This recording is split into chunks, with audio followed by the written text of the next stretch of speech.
মানুষের খোলসে থাকা কিছু অমানুষের শিকার হয়েছিল মাগুরার শিশুটি। এক সপ্তাহের বেশি অবর্ণনীয় কষ্ট সহ্য করে শেষ পর্যন্ত না ফেরার দেশে পাড়ি দিল নিষ্পাপ সেই ছোট্ট শিশুটি। বৃহস্পতিবার বেলা ১টায় সম্মিলিত সামরিক হাসপাতালে চিকিৎসাধীন অবস্থায় মারা যায় সে। সেনাবাহিনী শিশুটি শোকসন্তপ্ত পরিবারের প্রতি গভীর সমবেদনা জানিয়েছে আইএসপিআর।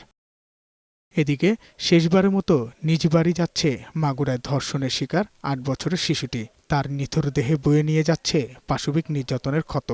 ৭ দিন জীবন মৃত্যুর সন্ধিক্ষণে ডাক্তারদের সব চেষ্টা ব্যর্থ করে বৃহস্পতিবার দুপুরে না ফেরার দেশে পাড়ি জমায় শিশুটি। সন্তানকে মুমূর্ষ অবস্থায় ঢাকায় নিয়ে এসেছিলেন তার মা।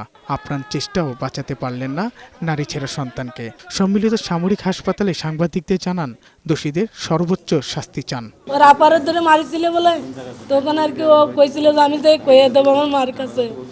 তখনই সেই রাত্রি ওই রকমের ঘটনা ঘটেছে। বড় মায়ের ইচ্ছে আমি তোমার আলাদা করে থুয়ে দিছিল।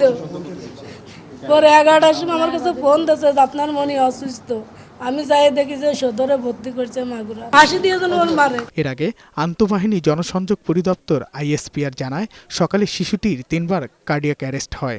2বার স্থিতিশীল করা গেলেও তৃতীয়বার আর হৃদস্পন্দন ফিরে আসেনি। 2 দিন আগে রাত্রে সে কোমায় চলে গেছে, ওর ব্রেন কাজ করছিল না। আজকে সকালে তার 3বার কার্ডিয়াক অ্যারেস্ট হয়েছে।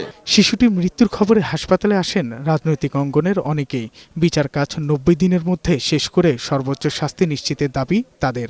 আমাদের বোনকে আমরা যেভাবে হারালাম, এর জন্য যারা দায়ী তাদের সর্বোচ্চ দৃষ্টান্তমূলক যে শাস্তি, মৃত্যুদণ্ড, সেটাকে যে কোনোভাবে, যে 90 দিনের একটা সময় দেওয়া হয়েছে বেঁধে, এটার মধ্যে শেষ করা।